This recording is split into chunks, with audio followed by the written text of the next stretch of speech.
тук списък с различни видове птици. Ще избирате от тях и ще направите този дейност. Има тук едно листче и тук ще разрисувате вашата птица.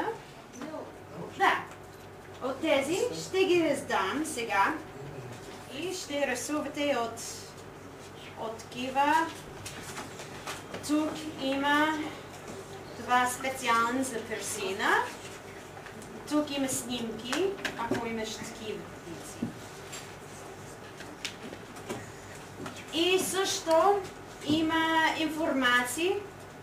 Ще прочетете информациите, за да можеш да попълниш отдолу тези фактори.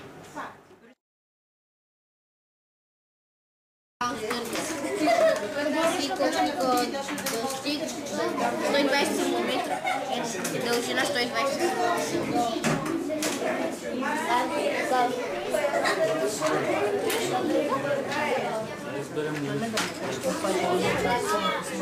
Ти нали виж?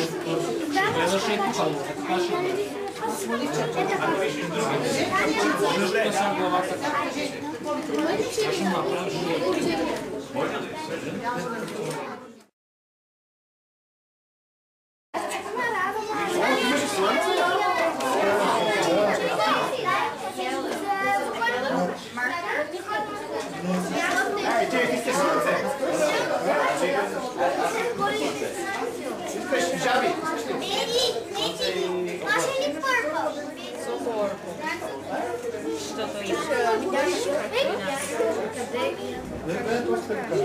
Или малък.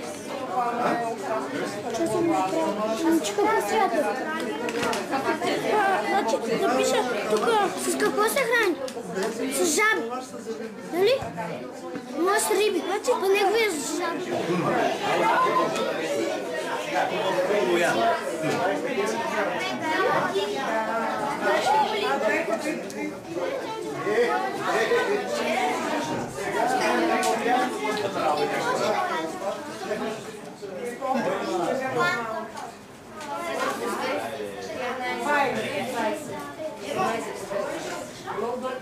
За черния штъркел ли?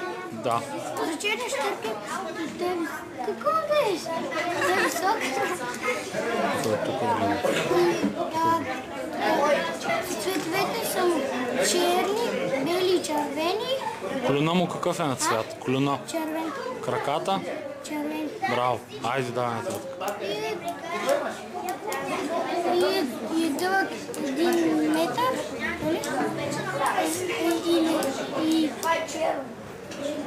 И размаха криле на 115 сантиметра. И той се храни с... Къде гнезди? Къде се строи гнездата? При дървета и по скалите. По скалите. А зимата къде отива? В Африка.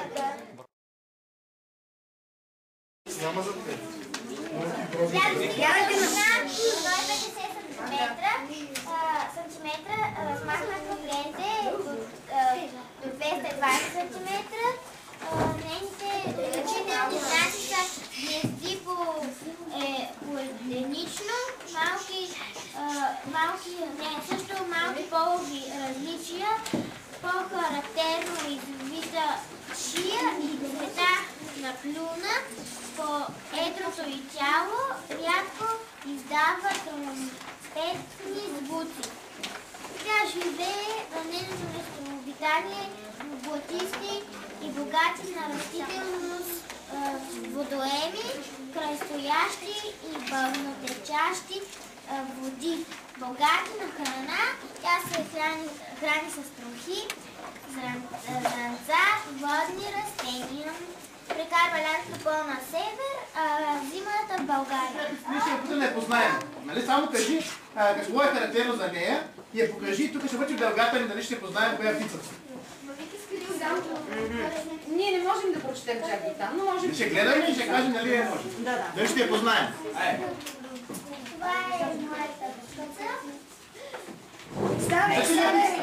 Да, сега се